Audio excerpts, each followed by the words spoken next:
Super star Mahesh Babu Bharat అనే నేను సినిమాతో సూపర్ హిట్ ను సొంతం చేసుకొని కొంత గ్యాప్ తీసుకొని వంశీ పైడిపల్లి దర్శకత్వంలో మహర్షి సినిమా చేస్తున్నాడు. ప్రస్తుతం షూటింగ్ జరుపుకుంటున్న ఈ సినిమా వచ్చే ఏడాది ఏప్రిల్లో రిలీజ్ చేయాలని ప్లాన్ చేస్తున్నారు మేకర్స్. దిల్ రాజు, పివిపి, అశ్విని దత్ సంయుక్తంగా నిర్మిస్తున్న ఈ సినిమా తర్వాత మహేష్ తన నెక్స్ట్ ప్రాజెక్ట్ ను కూడా లైన్ లో పెట్టనున్నాడు. ఎన్ని స్టోరీలు చెప్పినా మహర్షి తర్వాత మహేష్ సుకుమార్ తో ఓ సినిమా చేయాలని ప్లాన్ చేశాడు. మైత్రి సంస్థ ఈ సినిమాను నిర్మిస్తుంది. జనవరిలో సినిమా ఓపెనింగ్ చేసి మే నుండి సెట్స్ మీదకు తీసుకెళ్లాలని మహేష్ భావించాడు. అయితే ఇంతవరకు స్క్రిప్ట్ ఫైనలైజ్ అవ్వలేదు. మహేష్ కు సుకుమార్ చాలా స్టోరీస్ చెప్పినా అవేమీ మహేష్ బాబుకు నచ్చట్లేదట.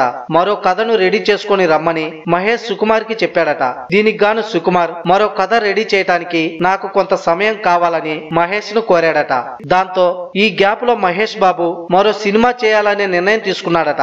మరి ఆ దర్శకుడు ఎవరో మాత్రం తెలియటం లేదు. ప్రస్తుతం టాప్ డైరెక్టర్స్ మొత్తం వారి సినిమాలతో బిజీగా ఉన్నారు. ఇప్పుడున్న టాప్ హీరోలకు తన నెక్స్ట్ మూవీస్ లలో చాలా మంది డైరెక్టర్స్ వెయిటింగ్ లిస్ట్ లో ఉన్నారు. చిరంజీవి కోసం త్రివిక్రమ్, బాలకృష్ణ కోసం బోయపాటి, ఆల్రెడీ రామ్ చరణ్, ఎన్టీఆర్ లతో రాజమౌళి, ఆర్ఆర్ తో బిజీగా ఉన్నారు. మరోపక్క కొరటాల మాత్రమే ఖాళీగా ఉన్నారు. దీనితో మహేష్ తదుపరి సినిమా కొరటాలతో ఉండవచ్చని ఊహాగానాలు ఫిలిం ఇండస్ట్రీలో ఆసక్తి రేకెత్తిస్తున్నాయి.